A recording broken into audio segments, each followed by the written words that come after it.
patience today, I really haven't. Now settle down.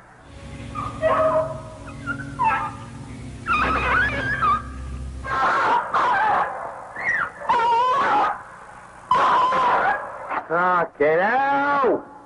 I'm really getting fucking mad with you! Every fucking time point! You better shut up. Fucking sit still! Oh, shut up. Take all the pictures you want! Take all you want! You go on! Because we'll be in the doorsteps if we're not in our offices! We don't fucking care! We're never going away! And we always win! That is fucking disgusting. Did you kill yourself? How do you feel about that? You staying alive? I bet you have a nice cat at home too. Did you skin that? You fucking pervert.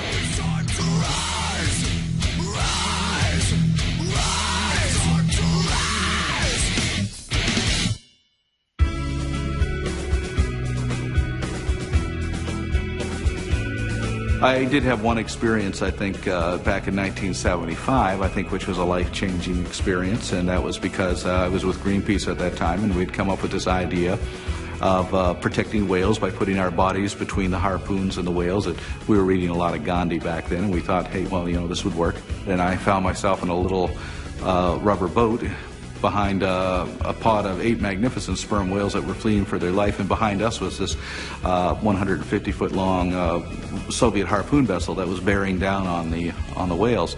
And every time the harpooner tried to take a shot, I would maneuver and block his path. And it was working for a while until the captain came down the catwalk rather angrily, and he screamed into the ear of the harpooner, and then he looked at us, smiled, and brought his finger across his neck like this, and that's when I realized Gandhi wasn't going to pull us through that day. And a few minutes later, there was this horrendous explosion, and this harpoon flew over our head and slammed into the back of one of the whales in the pod. And there was this incredible scream. It was a very human-like scream, and it took me completely by surprise. I didn't expect a whale to sound like that. Suddenly, the ocean erupted, and I turned in time to see the whale throw himself straight at the harpooner to protect his pod. And the harpooner just pulled the trigger and at point-blank range set another harpoon into the head of the whale, and it exploded. There was blood and gore and everything everywhere, and the whale fell back in the water screaming and in agony. And as he turned, I caught his eye, and he looked straight at me, and now he dove again, and I saw a trail of bloody bubbles coming straight at our boat. And he came up and out of the water at an angle so that the next move was to come forward and crash down on top of us. And I looked up into this eye, and it was right there, and an eye the size of my fist, really, and what I saw in there really changed my life, because the whale understood what we were trying to do. Because the easiest thing to do at that moment was to come forward, but instead I could see the effort he made as he went back and then slid back into the sea, and I saw his eye disappear beneath the surface, and then he died. The whale could have taken our lives and chose not to do so. So I feel personally indebted to that whale, and I've tried to save as many of his kind ever since. I've been at the ASPCA for 10 years, and then before that I worked at an animal shelter in Long Island, and that's where it all came together for me. That's when I realized how many animals were being abused and neglected, and I really needed to do more. So when I found out there was a law enforcement department, I said, you know what, that's what I need to be. I can do that. I can lock people up for hurting animals, and that's what I do, and I love what I do. And do you know that I was nervous about adopting a dog, because I thought, well, what if I'm not home all the time? And then I thought, wait a minute, a dog is better off with me than about to be euthanized in a shelter. What am I doing? Go get the dog. Protesting what they call barbaric conditions at LA's animal shelter. And so I volunteered at a local animal shelter. And one morning I got there early. And I went into an area that I wasn't supposed to be in. And I saw these dogs lined up down a hallway, each one with a rope around their neck. So each one was taken, one in front of the other, slapped on a stainless steel table, held down against their will. Their eyes were wide with terror, and they were being killed. They weren't being euthanized. They weren't being put to sleep. They were being killed. And I realized then that I had to do something. It was so horrific that we were killing man's best friend. And I thought, how can this be? How come I, as a compassionate person, didn't know this was going on? And it's because it's hidden. It's hidden from the public. We can't turn our backs on what we know so plainly now. Somebody had called and said there were 6 dogs and they were in the mud and the mother was dead and could we go get them? We went by there and I had on slacks, she had on, first time I'd ever seen anybody have a pink suede suit. It was gorgeous.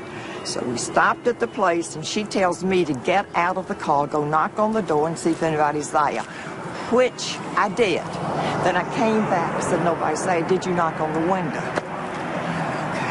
Knocked on. Anyway, I said, but I can see the puppies, they're in the mud. And she said, well, go get them.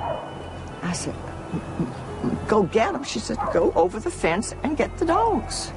And she was the type of person when someone told you. So I get out, go over the fence. There's 6 of them in the mud, just little puppies. Nope. Pick 2 of them up, come back, hand them to her. She puts them back to call them before I know it, and she was always had on high heels and stockings. That's when everybody wore slips. And she took off this skirt that was pink suede and held it out and said, go get the rest of the dogs and put them here. And we took them to the vet. It was hard, but then it was a lot of joy. There was a lot of heartbreak. There was a lot of crying. There was a lot of drinking when we got upset. But most of the time, we felt really good that we'd done a little bit. Well, I mean, a lot of people won't take an animal to the shelter. Right. I mean, because they say, oh, I just couldn't possibly do it. But they'll let it starve or let it out. How can you fucking drop these little babies? How can you do that? Because people do, they're disgusting. That's disgusting. And they shouldn't have animals to begin with. I mean, how? I just can't imagine. Oh my gosh, you're so cute. I think it was 1992 when there was a German couple who was honeymooning not far from here at the Grand Canyon. And it was a hot August day, and they were hiking there, and they came across a mother cat and her 3 kittens who were huddled up against a rock in this blazing sun, and they'd obviously just been, abandoned there. They'd been dumped there by people passing by. And they scooped up the mother and these baby kittens, rushed to the car, drove to a gas station, said, help, where do we go now? And somebody directed them to Best Friends. And they were here within about an hour, and they stayed around while we were giving the kittens their fluids and looking after the mother cat. And I was showing them around a bit, and they seemed very puzzled by what was happening here. And I said, well, what's the matter? You seem very puzzled by something. And they looked at each other and they said to me, so where do all these animals come from? And I said, I was kind of surprised by this. I said, well, they come from humane societies and shelters who can't, look after them for very long. So they said, so why do they have to come here? And I said, well, obviously, at the shelters, they have to be killed after a few days. And they looked at me in this complete horror. And they said, you mean in this country they kill homeless pets? And I said, well, yeah. And they said, in our country, it is illegal to kill a homeless animal. And I looked at them, and they looked at me, and we were both, our jaws were both dropping, mine at what goes on in Germany, and theirs at what goes on here. And you begin to realize then that everything that you thought was this kind of necessary situation that you couldn't help, and this is just the way it is, and killing homeless animals in shelters is just one of those, quotes, necessary evils. And you think, well, it really doesn't have to be like that at all.